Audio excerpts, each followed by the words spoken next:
On June 15, 1943, approximately 25,000 feet above the English Channel's choppy waters, German ace pilot Klaus Brenner peered intently through the transparent canopy of his Messerschmitt fighter plane.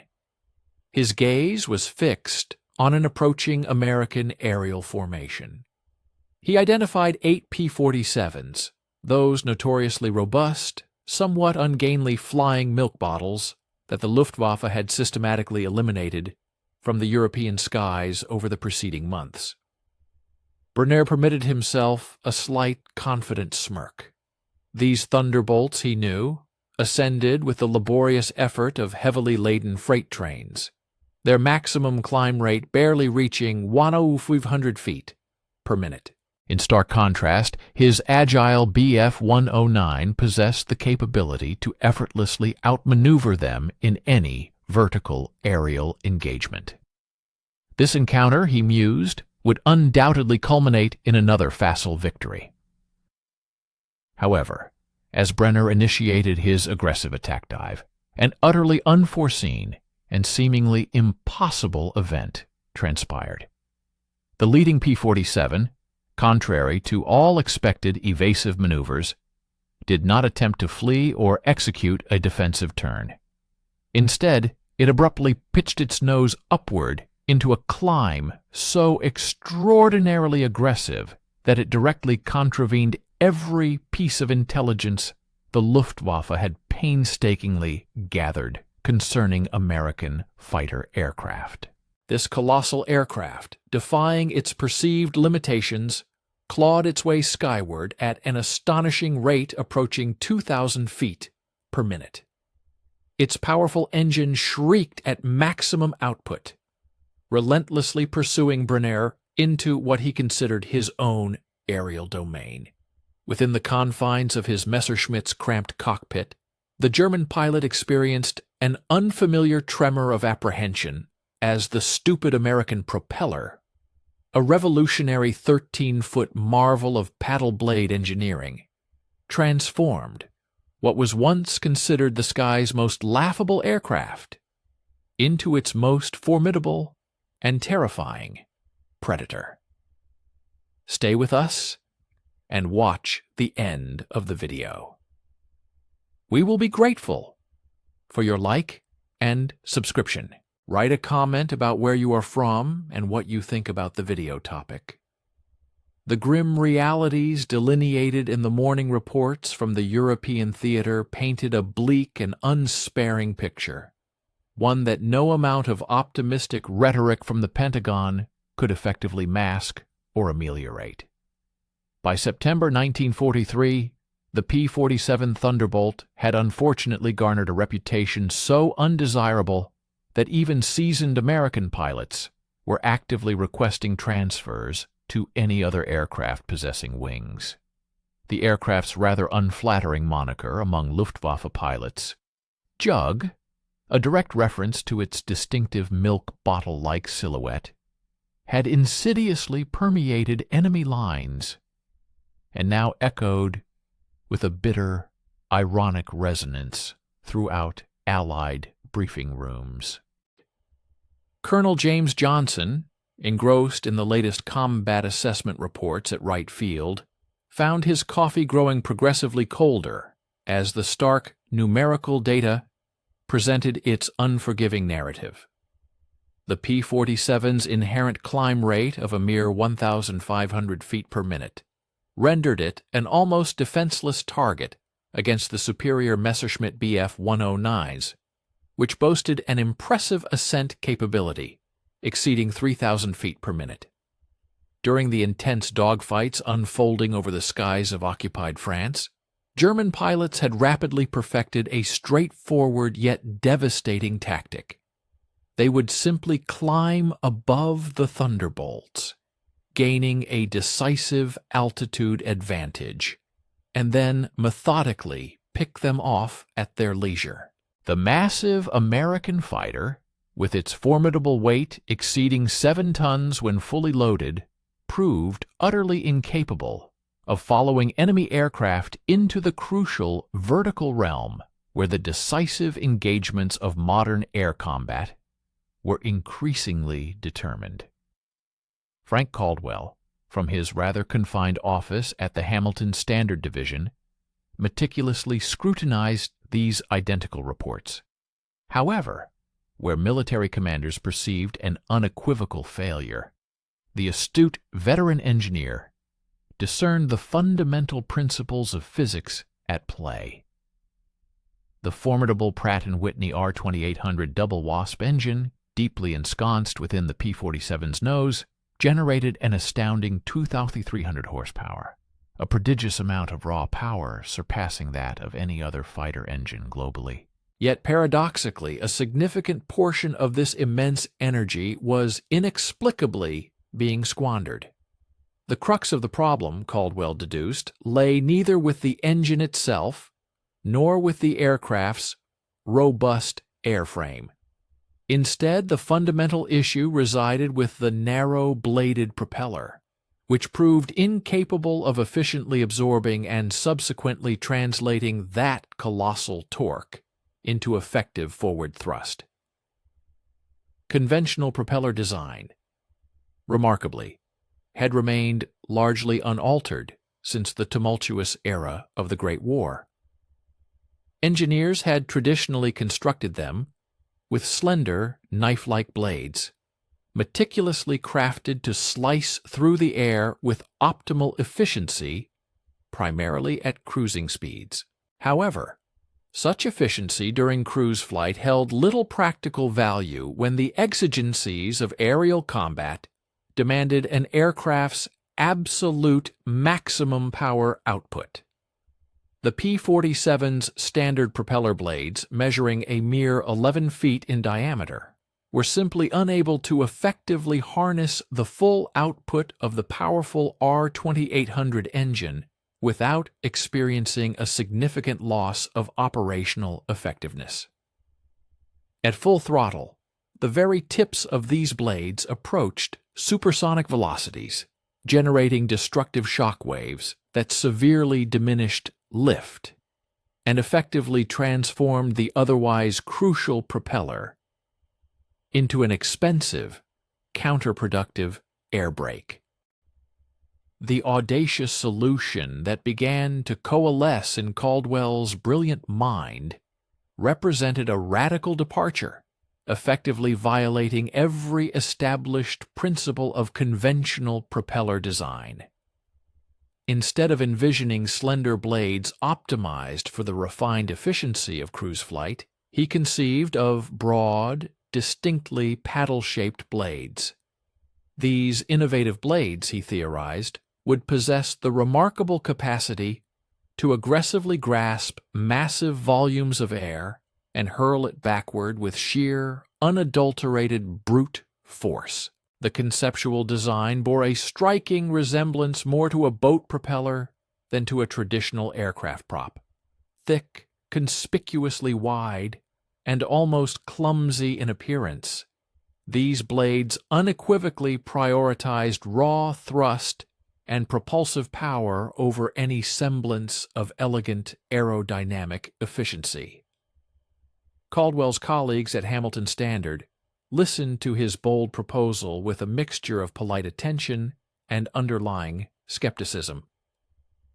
Tom Richards, the division's esteemed senior aerodynamicist, promptly highlighted the myriad and obvious practical challenges: the inherent increase in overall weight, the anticipated higher drag coefficients at typical cruise speeds, and the significant manufacturing complexities that would render mass production an almost insurmountable task. The military, he noted, had already invested many millions of dollars into existing propeller tooling and infrastructure. Consequently, retooling entire production lines to accommodate an entirely unproven and radically new design would incur an astronomical cost, and inevitably cause substantial delays in critical aircraft deliveries, potentially stretching for months. However, Caldwell had meticulously performed the intricate calculations.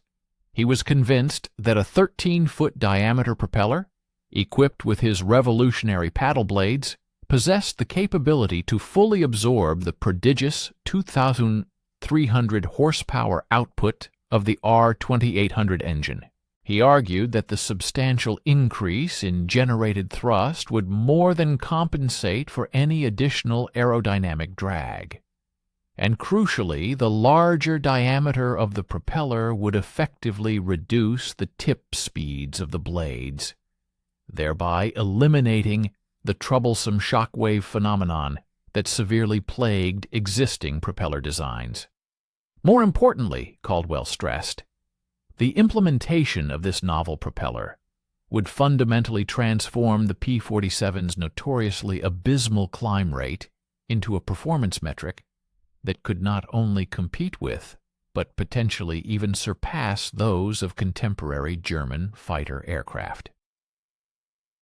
The pervasive skepticism surrounding Caldwell's revolutionary design was by no means confined solely to the engineering staff at Hamilton Standard.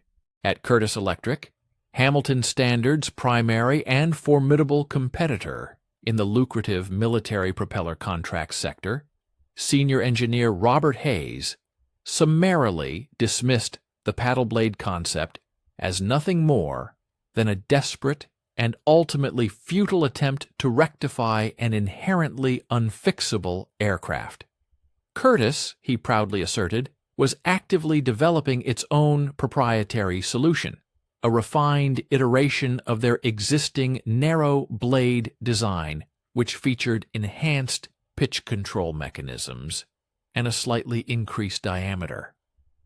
Their approach, Hayes emphasized, was fundamentally conservative, thoroughly proven through extensive testing, and could be seamlessly manufactured utilizing their existing tooling and production infrastructure. The U.S. Army Air Forces found itself in an unenviable position, caught squarely between these two diametrically opposed philosophical approaches to propeller design. The conservative methodology offered the promise of incremental, albeit modest, improvements with minimal associated risks and costs. Conversely, the radical approach held the tantalizing promise of revolutionary performance gains, but it simultaneously carried an enormous burden of technical and financial risks. Colonel Johnson, who bore the weighty responsibility of impartially evaluating both proposals, faced a monumental decision, one that would undoubtedly profoundly impact the lives and combat effectiveness of thousands of American pilots preparing to engage in the perilous aerial battles over Europe. Meanwhile, across the vast expanse of the Atlantic Ocean, Luftwaffe intelligence officers were meticulously tracking American aircraft development with their characteristic German thoroughness and analytical precision. Major Wilhelm, who was strategically stationed at a Luftwaffe technical evaluation center situated in occupied France, had personally conducted exhaustive examinations of several captured P-47 aircraft. His subsequent reports dispatched to Berlin were notably dismissive in their assessment. The American fighter, he concluded, was fundamentally a brute force design, relying heavily on its robust armor plating and immensely powerful engines to compensate for what he perceived as its inherent aerodynamic deficiencies. German pilots, he confidently asserted, could indefinitely exploit the P-47's sluggish climb rate and its perceived poor maneuverability to their distinct advantage. Major Wilhelm's unwavering confidence permeated the entire hierarchy of the Luftwaffe. While acknowledging America's remarkable capacity for rapid and large-scale aircraft manufacturing, German strategists firmly believed that American engineering lacked the refined sophistication characteristic of their own designs. The P-47 Thunderbolt, in their estimation, epitomized all the perceived shortcomings of American aviation development. It was excessively large, ponderous, crudely constructed, and demonstrably inefficient. German airmen frequently quipped that engaging a Thunderbolt in combat was akin to hunting a flying refrigerator, a target impossible to overlook, and one whose inevitable downfall was assured once struck. The pivotal September test flights, slated to commence at Wright Field, were poised to decisively influence the tactical doctrine that would govern American fighter aircraft in the impending, crucial aerial confrontations. Frank Caldwell's pioneering paddle-blade propeller, a radical departure from conventional design, had been meticulously affixed to a solitary P-47D model for its preliminary assessment. As the aircraft sat poised on the flight line, its appearance bordered on the outlandish, almost comical. The sheer, colossal dimensions of its propeller blades evoked images of a heavy-lift cargo transport, rather than the sleek, agile profile typically associated with a high-performance fighter.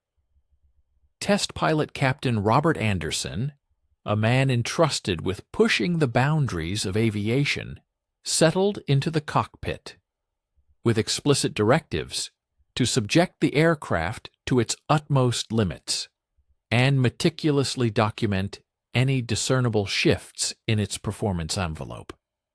As Anderson expertly maneuvered the modified Thunderbolt along the taxiway towards the runway, neither he nor the cadre of engineers intently observing from the control tower could possibly conceive the monumental transformation they were about to witness.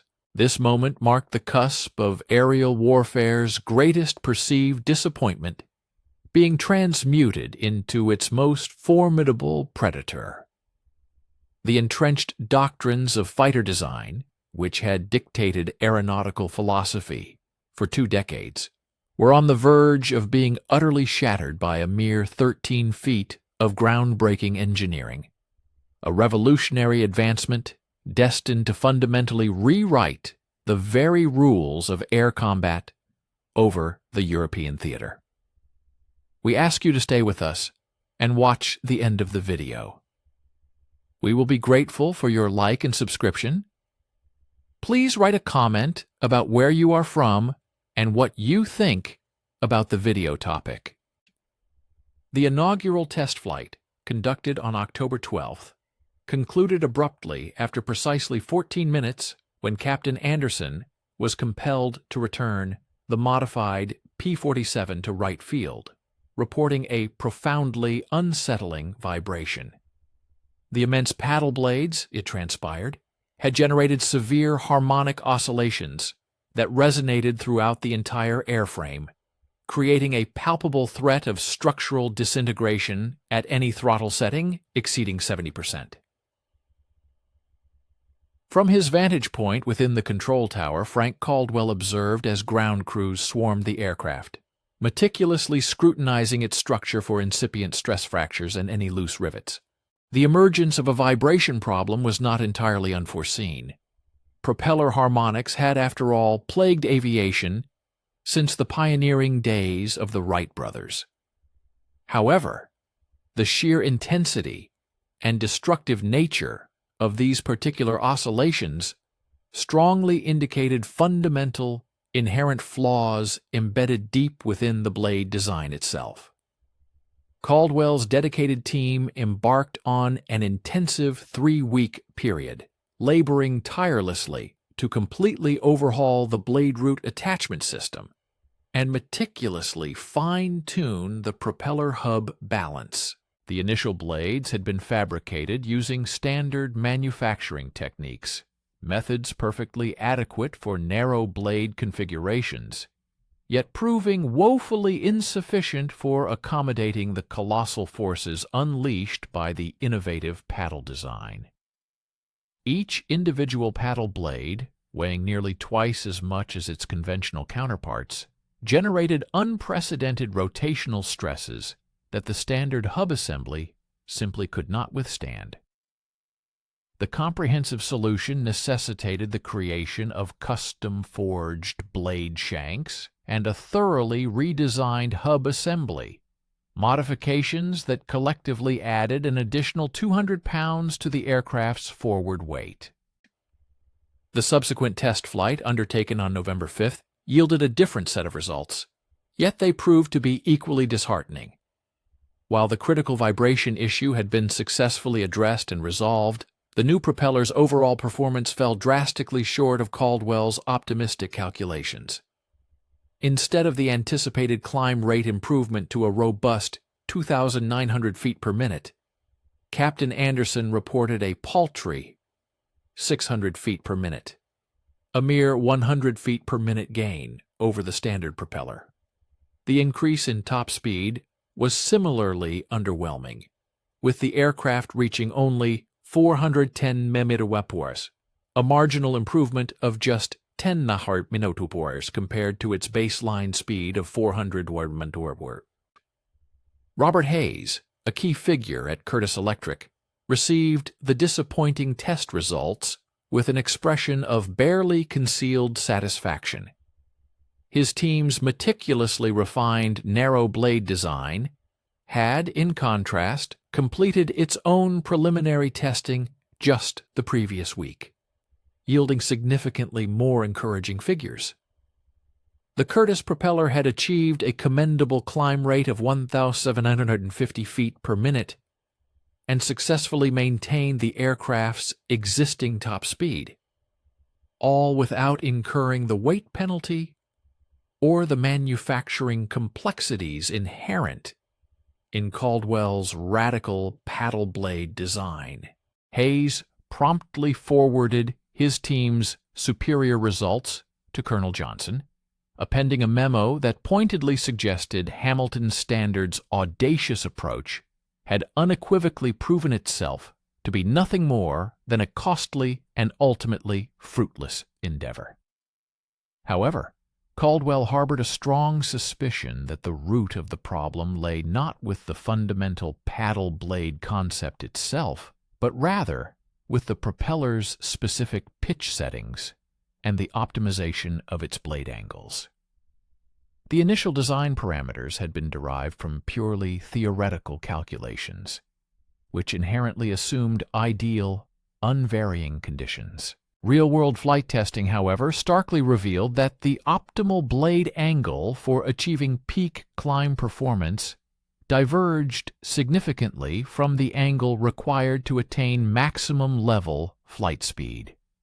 The P-47's sophisticated constant-speed propeller system possessed the capability to automatically adjust pitch during flight, but its operational range of adjustment had been specifically calibrated and limited for the characteristics of conventional narrow blade designs.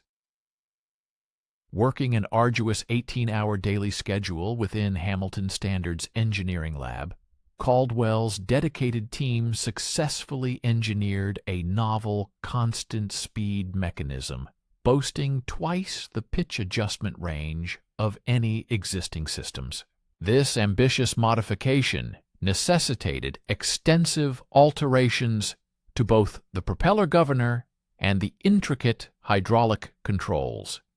Crucially, this enhanced system would empower the paddle blades to operate at their optimal aerodynamic angles across the entirety of the flight envelope. The redesigned mechanism possessed the unprecedented ability to seamlessly transition from a coarse pitch setting, ideal for high-speed cruise, to an exceptionally fine pitch, engineered to generate maximum static thrust during critical takeoff and climb phases. The formidable engineering challenges encountered by Caldwell's team extended far beyond the mere complexities of pitch control. The significantly increased surface area of the paddle blades inadvertently created substantial cooling problems for the powerful engine, while the larger propeller disc did indeed draw a greater volume of air through the engine cowling. This air moved at a comparatively slower velocity due to the increased aerodynamic resistance. Consequently, engine temperatures ascended to dangerously high levels during prolonged periods of full-power operation, posing a severe threat of irreparable damage to the R-2800 cylinders. Caldwell's team was thus compelled to undertake a comprehensive redesign of the cowling's air intake system and strategically incorporate additional cooling louvers to effectively maintain proper engine temperatures within safe operational limits. Lieutenant Colonel Johnson found himself under intensifying pressure from Pentagon officials, who began to vocally question whether the P-47 program warranted continued financial investment. Concurrently, the Boeing P-51 Mustang was exhibiting exceptional promise in its early testing phases, consistently delivering performance metrics that convincingly surpassed those of both the standard P-47 and even the proposed paddle blade modification. A growing chorus of officials contended that valuable resources would be far more judiciously allocated towards accelerating the production of the P-51 rather than persisting in attempts to rectify the perceived fundamental limitations of the Thunderbolt. The inherent deficiencies of earlier designs were finally addressed. On December 8th, the third rigorous test flight unequivocally revealed the immense potential of the paddle blade propeller. Equipped with a sophisticated new pitch control system and a meticulously redesigned cooling apparatus, test pilot Anderson expertly navigated the reconfigured P-47 through an array of demanding combat maneuvers that had previously been utterly unattainable with the aircraft's conventional setup. The formidable Thunderbolt ascended to an altitude of 20,000 feet in a mere 10 minutes and 40 seconds, achieving an impressive climb rate of 1,850 feet per minute, a performance metric that closely rivaled the capabilities of contemporary German interceptors. Even more remarkably, this exceptional rate of climb was sustained while the aircraft carried its full complement of combat weight, encompassing heavy armor plating, a complete load of ammunition, and its maximum fuel capacity. Subsequent speed trials yielded similarly auspicious outcomes, underscoring the profound enhancements. At an elevated altitude of 25,000 feet, the extensively modified P-47 attained a blistering 445 mph in level flight, representing a substantial 45 mph augmentation compared to the aircraft's standard model. This notable increase in velocity stemmed not from any reduction in aerodynamic resistance, but rather from the propeller's enhanced capacity to translate the engine's immense power into superior forward propulsion. In the rarefied atmosphere of high altitudes, where air density was significantly diminished, the paddle blade's unparalleled efficacy in grasping the thin air provided a decisive and undeniable advantage over all conventional propeller designs then in use. Yet, the most profound revelation emerged during critical dive recovery assessments. The P-47 had long been widely recognized for its notorious hesitation to successfully pull out of high-speed descents. The standard, narrow-blade propeller simply provided inadequate propulsive force to counteract the aircraft's considerable kinetic energy and substantial mass. However, Anderson discovered that the innovative paddle blade propeller, when set to its fine pitch, generated sufficient counter-propulsive force to aid the aircraft in decelerating and recovering from dives that would have inevitably proven fatal with the original configuration, thereby significantly enhancing pilot safety and operational versatility. Please stay with us and watch the end of the video. We will be grateful for your like and subscription. Please write a comment about where you are from and what you think about the video topic. German intelligence dispatches from the close of December characterized the re-engineered P-47 as an intriguing, though ultimately inconsequential, advancement. Luftwaffe analysts observed that American forces were indeed experimenting with larger propellers on their fighter aircraft, but they summarily dismissed these alterations as futile endeavors to enhance an antiquated airframe. Major Spec's comprehensive assessment conclusively stated that, even with the benefit of propeller improvements, the P-47 persisted in being outclassed by German fighters in virtually every performance category, with the sole exceptions being its straight-line speed and its impressive diving capabilities. The compelling December test results ultimately persuaded Colonel Johnson to sanction a limited production run of the paddle blade propeller for extensive operational testing. Hamilton Standard was subsequently awarded an agreement for 50 propeller units, specifically earmarked for installation on P-47D-22 aircraft, slated for deployment to the European theater in early 1944. This momentous order constituted a prodigious fiscal and strategic risk. Should the paddle blade design falter in the crucible of actual combat, American pilots would undoubtedly suffer the ultimate sacrifice, paying the price with their very lives. Caldwell's dedicated team toiled tirelessly during the festive Christmas season, meticulously establishing the necessary manufacturing apparatus and diligently training personnel on the intricate new assembly procedures. Each individual paddle blade propeller demanded an additional 40% in fabrication duration compared to conventional designs, and incurred almost double the expense to produce. The financial exposure was indeed enormous, yet the prospective return, the metamorphosis of the P-47 into a truly formidable aerial combatant, amply justified the substantial investment. As the year 1944 commenced, the initial production paddle blade propellers departed Hamilton Standard's factory, destined for modification centers, where they would be installed on Thunderbolts, bound for the European theater. Neither the American engineers who painstakingly crafted them, nor the German pilots who would soon confront them in aerial engagements, could possibly have fathomed how completely these 13 feet of revolutionary engineering would fundamentally reshape the aerial supremacy in the skies over occupied Europe. The inaugural paddle blade-equipped P-47s touched down at RAF Boxted on March 15, 1944, instantly igniting contention among the battle-hardened pilots of the 356th Fighter Group. Captain Mike Gladys, a Polish exile credited with 12 confirmed aerial victories, scrutinized the colossal propeller blades with overt doubt. The blades appeared unrefined and disproportionately large when contrasted with the elegant narrow props he was familiar with operating. Several pilots derisively nicknamed the modified aircraft barn door specials, and promptly sought authorization to persist in piloting their standard Thunderbolts until the efficacy of the new design had been unequivocally demonstrated in combat.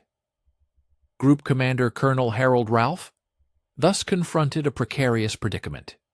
His seasoned pilots had endured protracted periods of fierce aerial engagements, surviving through sheer skill and a profound understanding of their fighters' inherent strengths and weaknesses. Compelling them to operate unaccustomed machinery could very well prove fatal. However, unambiguous directives from 8th Air Force Headquarters were explicit. The modified P-47s were to be assessed amidst genuine wartime scenarios as swiftly as feasible. The ultimate success or failure of Caldwell's groundbreaking paddle blade design would be determined not in controlled test flights, but in life-or-death encounters with veteran Luftwaffe pilots soaring over occupied Europe. The inaugural operational sortie for the modified Thunderbolts occurred on March 22nd, forming part of a critical bomber escort mission to Berlin. Gladish commanded a quartet of paddle-blade P-47s, serving as top cover for an echelon of B-17 flying fortresses as they approached the German capital. At an altitude of 30,000 feet, positioned well above the bombers, Gladish detected an array of Messerschmitt Bf-109s, executing a quintessential surprise dive assault from 35,000 feet.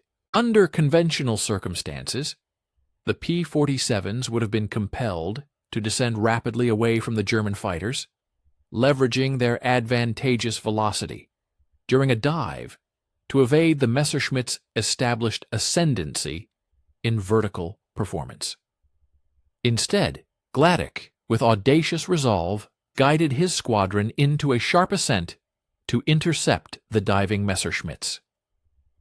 The paddle blade propellers forcibly gripped the rarefied atmosphere at elevation with unparalleled dominance, sustaining an ascent velocity exceeding 1,700 feet per minute, even at 30,000 feet, where standard propellers would have contended to attain even half of that capability. The German pilots, anticipating the American interceptors would disengage by descending, were instead confronted by P-47s ascending squarely into their assault trajectory, possessing enough energetic momentum to participate in a maneuvering dogfight at elevated strata. The skirmish concluded in under 180 seconds, but it irrevocably demolished ingrained German preconceptions about American fighter capabilities that had remained valid throughout more than 2 years of hostilities. Gladish's wingman, Lieutenant Robert Johnson, successfully maintained proximity to a Bf-109 during a sequence of upward spiraling maneuvers that would have been utterly unfeasible with the conventional propeller setup. The Messerschmitt pilot, Major Hans Dormann, subsequently reported to Luftwaffe intelligence that the American fighter had exhibited ascent capabilities on par with German aerial assets, a claim that was initially disregarded as a consequence of operational fatigue or aviator misjudgment. Stress or pilot error. News of this unexpected aerial encounter rapidly disseminated amongst the various Luftwaffe fighter squadrons strategically positioned across Western Europe. For an extended period, German aviators had meticulously crafted their combat strategies, predicated on the absolute conviction that their aircraft possessed an inherent capability to ascend more rapidly than any American fighter, thereby enabling them to dictate the parameters of any engagement from a commanding, elevated position. The alarming prospect that P-47 Thunderbolts might now possess the ability to contend effectively in vertical maneuvers posed a grave threat, potentially rendering obsolete years of hard-won combat experience and deeply ingrained tactical doctrine. Consequently, a number of senior group commanders promptly submitted urgent requests for immediate verification of these rumored American fighter modifications from their intelligence apparatus. Major Wilhelm Specht, commanding a specialized technical intelligence unit, achieved a significant breakthrough on April 2nd when his team successfully secured their inaugural paddle blade-equipped P-47. This opportunity arose after Lieutenant Charles Morrison was compelled to execute an emergency crash landing in the vicinity of Calais, his aircraft having sustained critical damage from anti-aircraft artillery during a perilous ground attack mission. Despite the dire circumstances, Lieutenant Morrison commendably managed to incapacitate the majority of his aircraft's classified and sensitive instrumentation prior to his apprehension. Crucially, however, the distinctive propeller assembly remained remarkably undamaged, thereby providing German experts with an invaluable specimen for meticulous scrutiny. Major Spec's preliminary assessment characterized the paddle blades as remarkably disproportionate in size, leading him to postulate that this particular modification would, in all likelihood, generate a greater array of operational complications than any perceived advantages it might offer. We invite you to stay with us and watch the conclusion of this compelling video. We would be immensely grateful for your like and subscription, which greatly supports our channel. Please also share a comment below, letting us know where you are watching from, and your thoughts on this fascinating topic. The subsequent, in-depth technical analysis, however, starkly illuminated the profound sophistication inherent in Caldwell's innovative design. German engineers conducting this rigorous examination soon uncovered that the paddle blades were not merely oversized, but rather ingeniously fabricated, using cutting-edge metallurgical compositions, and executed with an unparalleled degree of precision manufacturing techniques that significantly surpassed anything currently achievable within the Luftwaffe's own production capabilities. Furthermore, the constant speed propeller mechanism itself showcased remarkable advancements in hydraulic control systems, representing engineering innovations that German designers had, at that juncture, yet to fully conceptualize or develop. Perhaps the most disquieting revelation was the stark understanding that American engineers had successfully resolved long-standing propeller efficiency challenges, issues that their German counterparts had previously deemed insurmountable, given the limitations of existing technological frameworks. As April transitioned into early May, incoming combat reports began to delineate an increasingly bleak and disconcerting scenario for Luftwaffe aerial operations across the Western European theater. American P-47s, now significantly enhanced, were actively seeking out and engaging German fighter aircraft in vertical climbing maneuvers, a domain previously considered the exclusive preserve of the Luftwaffe, and were frequently emerging triumphant from these intense aerial duels.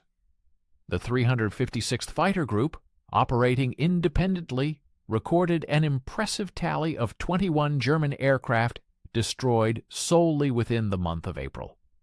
Notably, the overwhelming majority of these decisive victories were achieved in engagements that would have been utterly impossible for P-47s equipped with conventional propellers to survive, let alone win. Consequently, German pilot casualties were escalating with alarming rapidity, a direct result of their long-held altitude superiority, which had served as the foundational bedrock of all Luftwaffe fighter tactics, now steadily diminishing. The ramifications of this technological leap extended far beyond the confines of individual dogfights, profoundly altering broader tactical considerations. Prior to these modifications, German fighter controllers had meticulously positioned their interceptor aircraft to launch devastating attacks on American bomber formations from superior altitudes, secure in the knowledge that the accompanying P-47 escorts lacked the requisite climbing performance to rapidly intervene and disrupt these swift, high-diving bounce attacks. However, the revolutionary paddle blade propellers now empowered American fighters to steadfastly maintain their positions at the same altitude as the bomber streams, enabling them to react instantaneously and robustly to German assaults originating from any vector. Consequently, Luftwaffe bomber interception missions, which had previously relied heavily on the inherent advantage of altitude for their success, now encountered immediate and formidable opposition from American escorts operating at their peak combat effectiveness.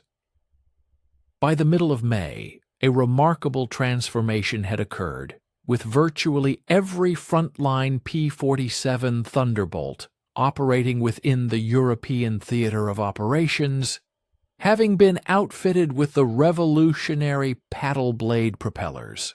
The extensive modification program had successfully navigated and overcome its initial manufacturing complexities, now steadily producing these crucial components at an impressive cadence of 200 units each month. Hamilton Standard's dedicated factory in Connecticut was operating tirelessly, maintaining a round-the-clock schedule to satisfy the urgent and escalating military demands. With Frank Caldwell's pioneering engineering team collaborating intimately with production personnel to meticulously refine manufacturing processes and systematically eradicate any quality control issues, the quantitative data unequivocally demonstrating the profound impact of the paddle blade by the conclusion of the month became irrefutable. P-47 units that had been outfitted with these advanced propellers subsequently reported a substantial 40% surge in their air-to-air victory ratios when compared directly to the combat performance of the identical units operating with their original standard propellers. Even more critically, the attrition rate for P-47s experienced a notable 30% reduction, a direct consequence of pilots now possessing the crucial capability to ascend rapidly and disengage from perilous combat scenarios, rather than being solely dependent on their aircraft's diving speed as their primary means of escape.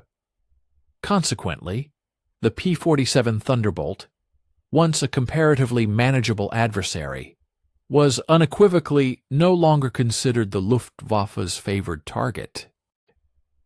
By the close of May, Colonel Johnson was granted official authorization to broaden the paddle blade modification initiative to encompass all P-47 variants currently undergoing production.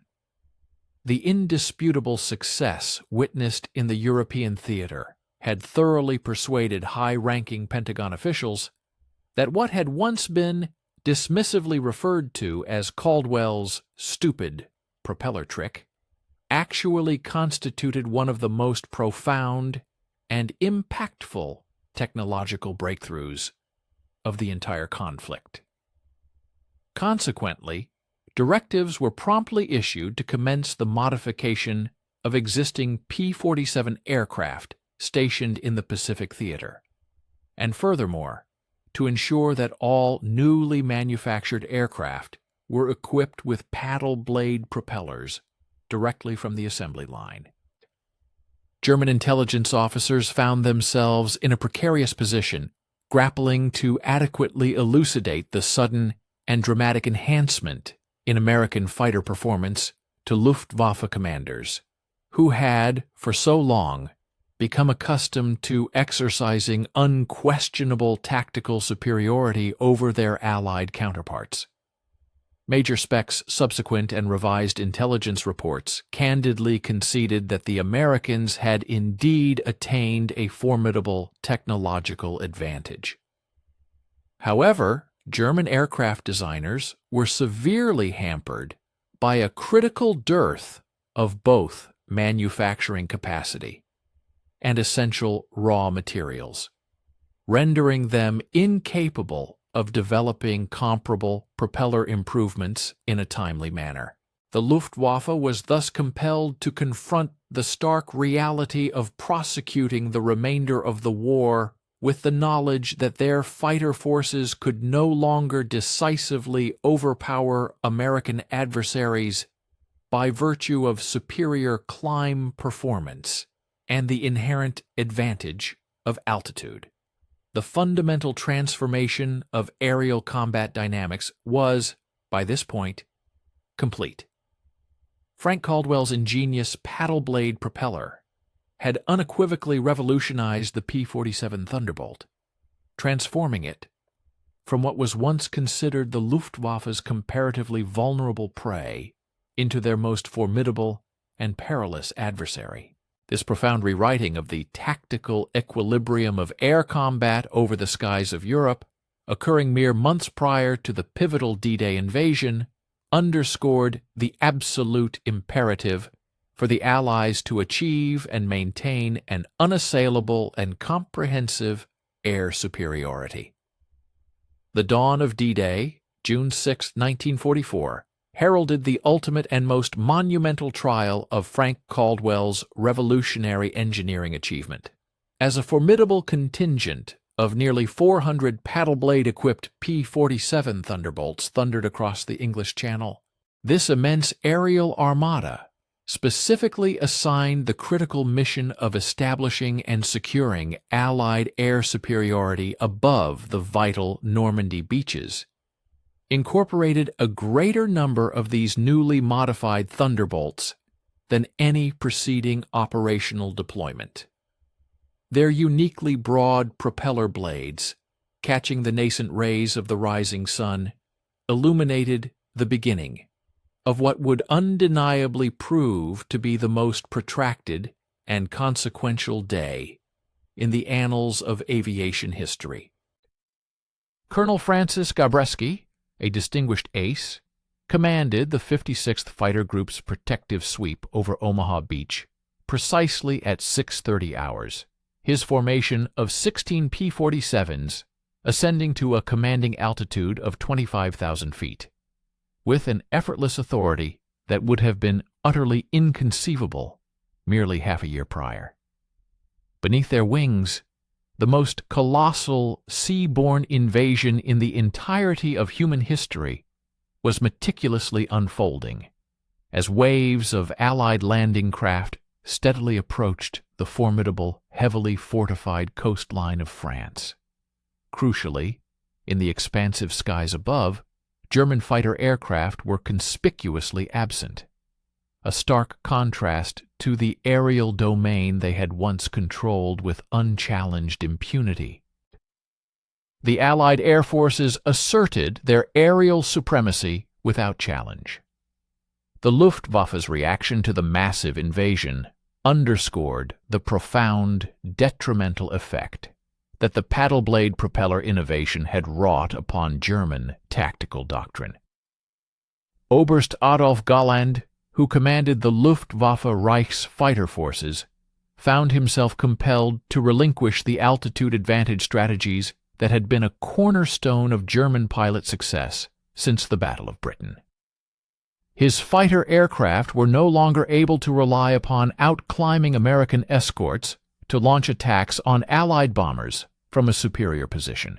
Consequently, German aviators were relegated to low-altitude engagements, a domain where the P-47 Thunderbolt's formidable armament and robust protective plating conferred definitive benefits, giving them a distinct upper hand.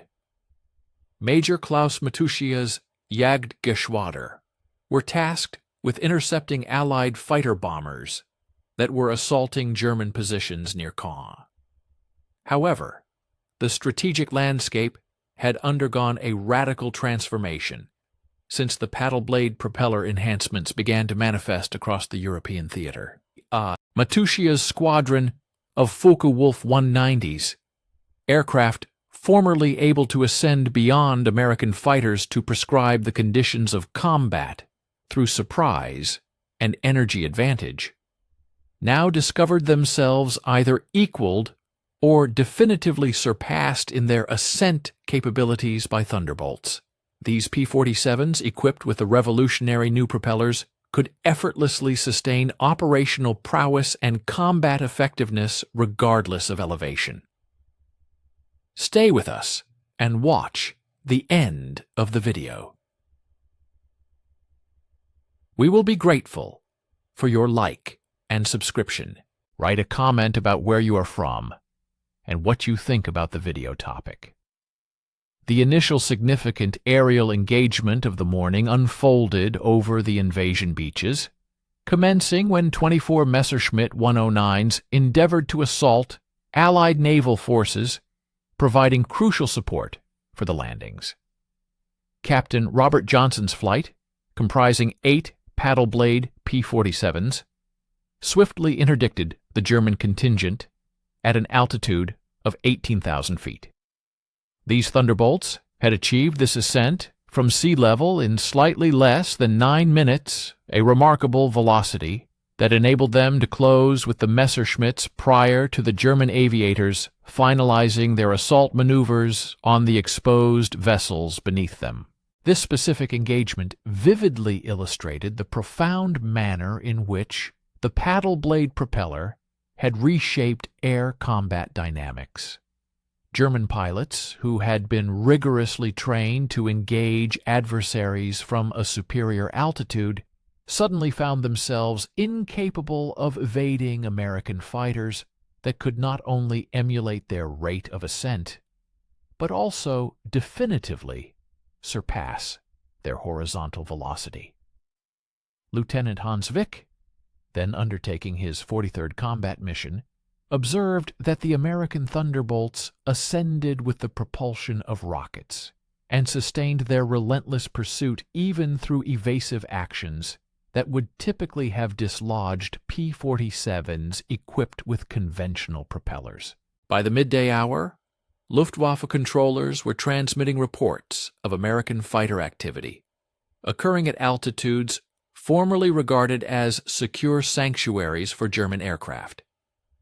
P-47s were now confronting German interceptors at 30,000 feet, and, crucially, emerging victorious in aerial duels, not through the brute force approaches that had defined previous Thunderbolt engagements, but rather via refined energy conservation strategies.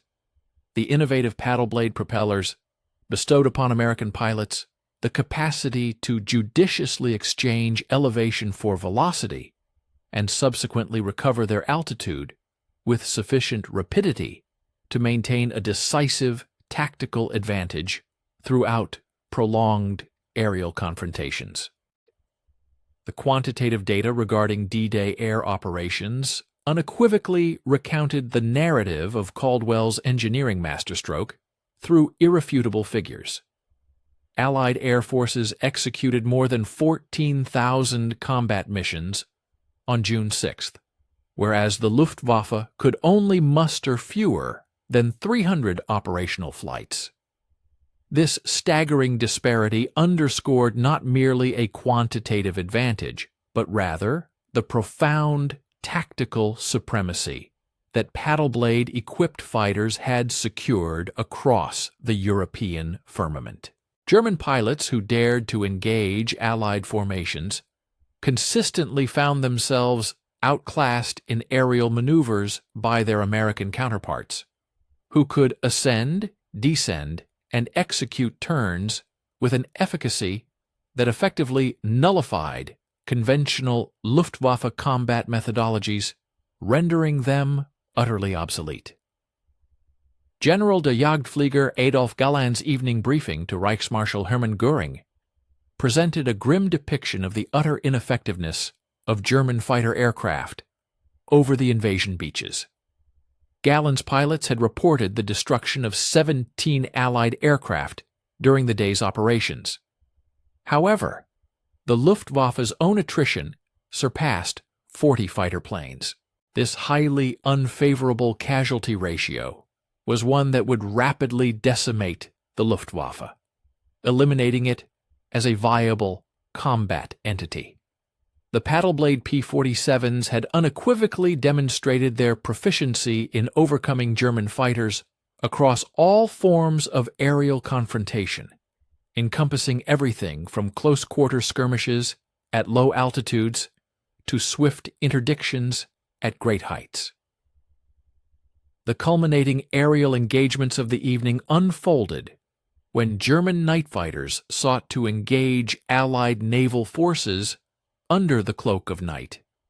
The 8th Air Force had, by this point, outfitted multiple P-47 squadrons with prototype radar apparatus specifically for nocturnal interception missions. In these intricate nocturnal aerial operations, the paddle blade propellers demonstrated their indispensable role in sustaining formation with the radar-equipped aircraft.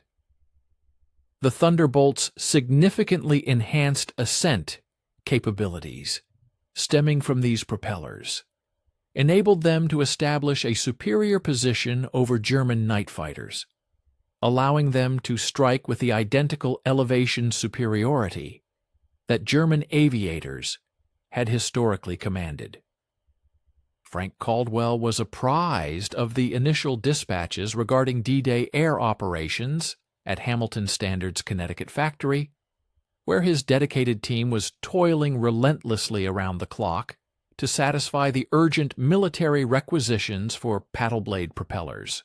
The resounding success over Normandy unequivocally corroborated every aspect Caldwell had foreseen when he initially presented his groundbreaking concept.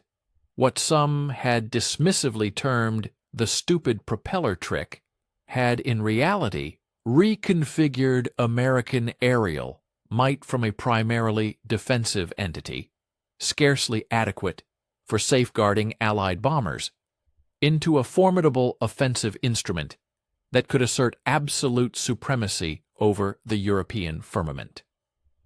The wider ramifications of the paddle blade's success reached significantly further than mere isolated aerial engagements. The undeniable Allied air superiority established over the invasion beaches directly facilitated the inland progression of ground troops, enabling them to advance unhindered by the persistent menace of Luftwaffe aerial assaults. This stark contrast was a significant departure from the constant aerial harassment that had typified preceding amphibious maneuvers, providing a crucial psychological and tactical advantage to the advancing forces. The Luftwaffe's demonstrated incapacity to dispute Allied air operations with efficacy signified that German land units would, for the duration of the remaining conflict, confront their adversaries devoid of substantial aerial backing. This critical absence of reconnaissance, close air support, and interdiction capabilities represented a strategic disadvantage, a circumstance that would ultimately prove decisive in determining the outcome of the campaign for Western Europe. German aircraft designers, meticulously analyzing confiscated paddle-blade propellers towards the close of June, arrived at profound and disquieting conclusions regarding the advanced technological prowess of the Americans. These propeller modifications embodied significant strides in the fields of metallurgical science, exacting fabrication techniques, and sophisticated aerodynamic principles, advancements that the German industrial complex was, with its current capacities, incapable of replicating. Even more alarming was the profound understanding that the Americans had mastered the core engineering challenge of translating immense engine power into efficient propulsive force, a complex problem involving blade design and airflow dynamics. This pivotal innovation, a true breakthrough, would confer enduring benefits in any future aircraft designs. With the conclusion of June, and the Allied forces having firmly entrenched their positions in Normandy, the profound strategic ramifications of Caldwell's engineering revolution were rendered incontrovertible. The paddle-blade propeller did not simply enhance the P-47's performance. It had rather fundamentally reshaped the equilibrium of aerial supremacy across Europe. German pilots, who had previously pursued American adversaries with assuredness, now discovered themselves in the role of the pursued, utterly incapable of eluding Thunderbolts possessing superior rates of ascent, greater operational altitudes, and enhanced combat efficacy beyond the capabilities of any German aircraft. This metamorphosis was absolute and irreversible. The aircraft, formerly derided as a flying milk bottle, had evolved into the formidable scourge of the European firmament. And the visionary engineer responsible for crafting 13 feet of groundbreaking propeller blades had irrevocably diverted the trajectory of the aerial conflict over Europe.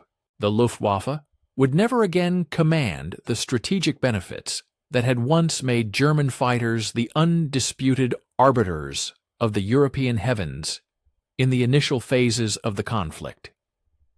The cessation of hostilities on May 8, 1945, found Frank Caldwell immersed in the confines of his Hamilton Standard office, his gaze fixed upon a multitude of production reports.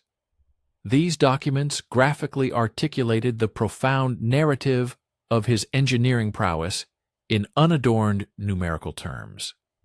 A staggering total exceeding 12,000 paddle blade propellers had been meticulously fabricated and dispatched from American manufacturing facilities since their inaugural experimental integration in October 1943. Each individual unit represented a testament to superlative precision in fabrication, an undertaking that necessitated the comprehensive retooling of entire industrial complexes and the specialized education of countless laborers to construct an apparatus that prevailing expert opinion had deemed impractical, if not impossible. Further elucidating the profound human impact underpinning these formidable production metrics was Colonel Francis Gabreski's concluding mission debrief from the European Theater of Operations. His distinguished 56th Fighter Group had executed more than 15,000 combat sorties, deploying P-47 aircraft outfitted with these groundbreaking paddle blade propellers. In these engagements, the group was credited with the destruction of 438 enemy aircraft, while experiencing the loss of merely 47 Thunderbolts in aerial combat. This remarkable exchange ratio, surpassing 9.1 in favor of American fighter aircraft, represented an operational achievement that would have been utterly unattainable without the superior climb rate and elevated altitude performance directly attributable to Caldwell's innovative propeller designs. The profound statistical metamorphosis observed in the P-47's combat ledger unequivocally underscored the immense scale of achievement wrought by a mere 13 feet of pioneering engineering. Prior to the implementation of these paddle blade modifications, Thunderbolt squadrons typically recorded exchange ratios of 3.1 against their German adversaries, a respectable, though hardly decisive, advantage within the relentless grind of a war of attrition. However, following these crucial alterations, that ratio dramatically escalated, effectively tripling. This transformation rendered virtually every aerial confrontation a profoundly one-sided victory for American forces, thereby significantly accelerating the dissolution of German aerial opposition across the European continent. For those following this account, we encourage you to remain with us as this detailed exposition continues toward its conclusion. Should this narrative resonate, a like and a subscription would be greatly valued. We also welcome your comments, inviting you to share your location and your perspectives on the significant topic explored. Major Wilhelm Speck's ultimate intelligence evaluation, unearthed within captured Luftwaffe archives subsequent to Germany's capitulation, explicitly conceded that American forces had engineered a technological breakthrough of incontrovertible and decisive strategic importance through their propeller enhancements. German aeronautical engineers had indeed endeavored to devise analogous advancements for their own fighter aircraft. However, pervasive scarcities of vital raw materials and severe limitations in manufacturing capacity rendered any substantial progress an insurmountable challenge. Consequently, the paddle blade propeller remained an exclusive American strategic advantage throughout the climactic year of the conflict. The profound human dividend of this technological edge was quantifiable in the multitude of American pilots who successfully returned to their homes, thereby avoiding inclusion on the ever-lengthening casualty rosters that had tragically proliferated during the initial phases of the war.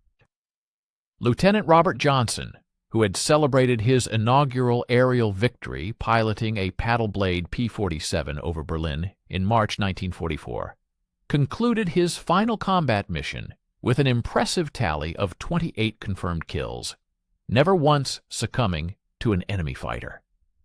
His personal survival, replicated across hundreds of his fellow American aviators, constituted the most profoundly meaningful testament to the unparalleled triumph of Caldwell's engineering acumen.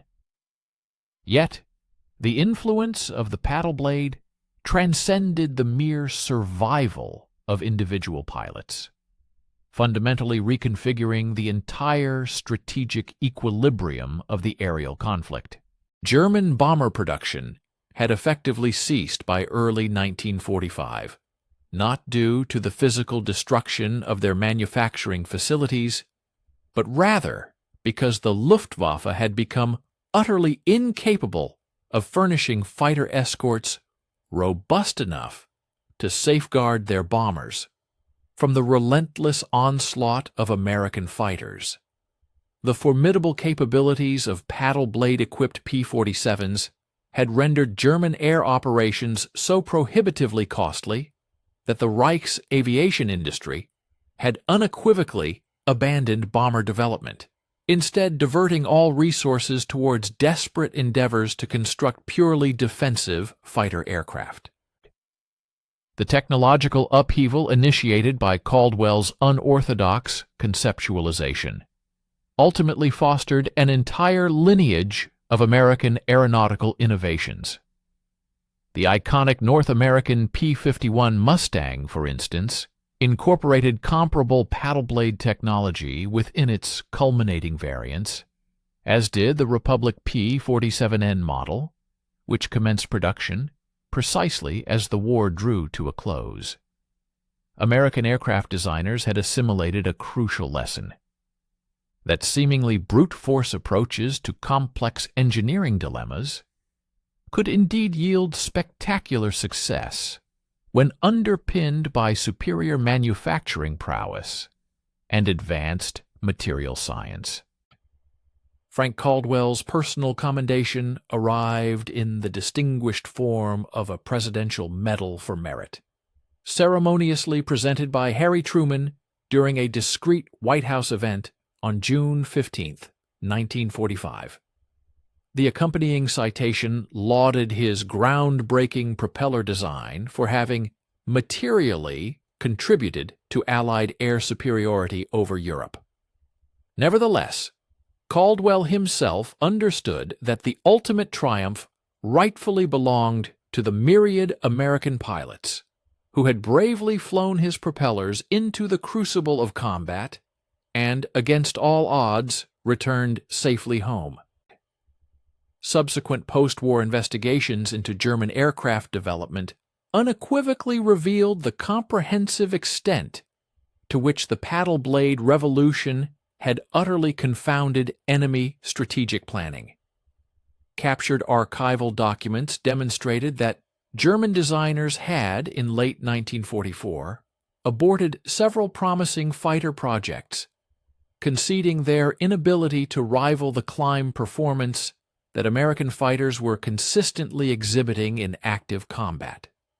The psychological ramifications of confronting P-47s capable of outclimbing their German counterparts proved to be as profoundly demoralizing as the tangible tactical advantages the propellers conferred.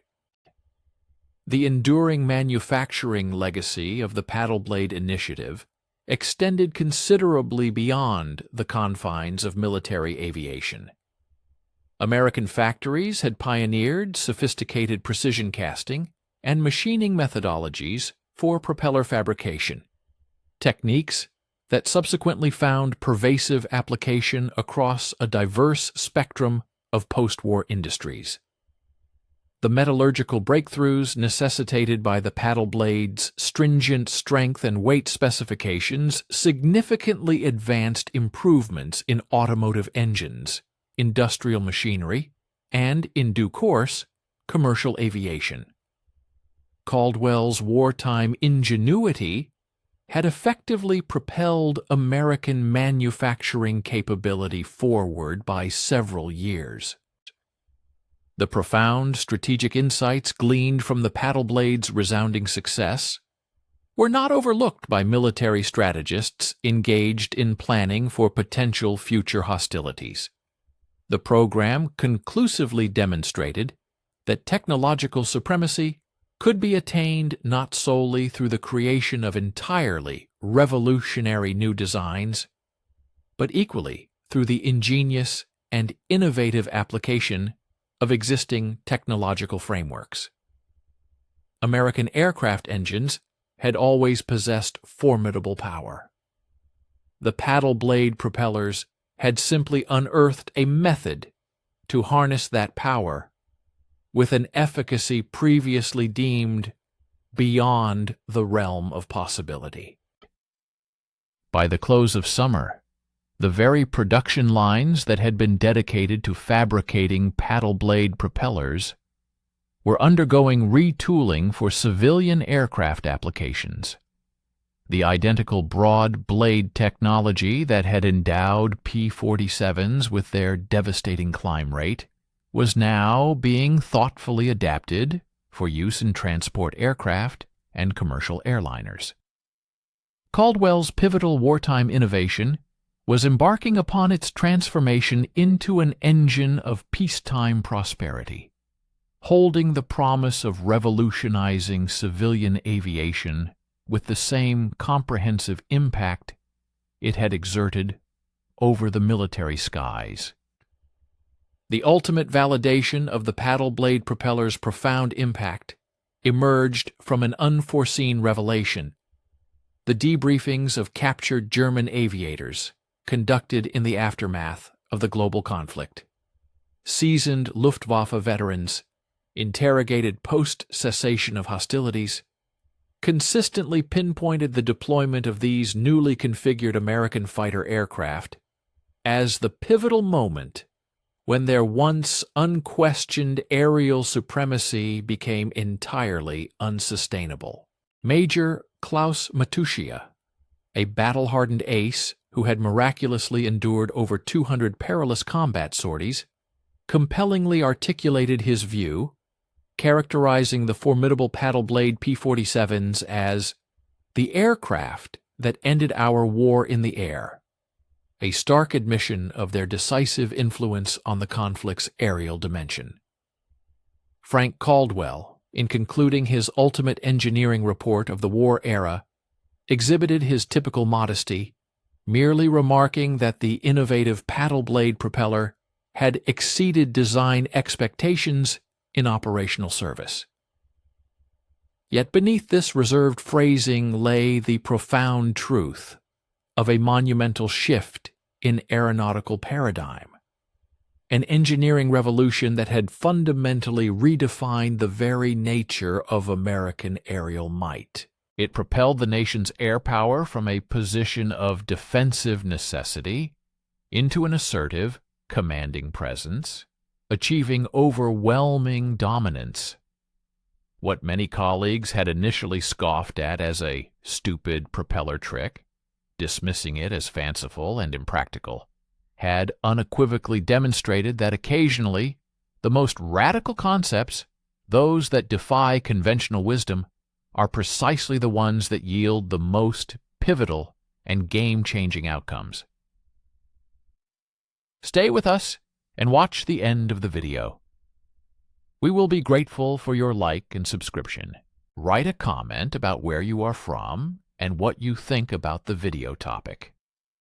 Even though the global conflict had definitively concluded, Caldwell's groundbreaking revolution in propeller design was destined to perpetually influence aeronautical advancement for many decades subsequent to the hostilities.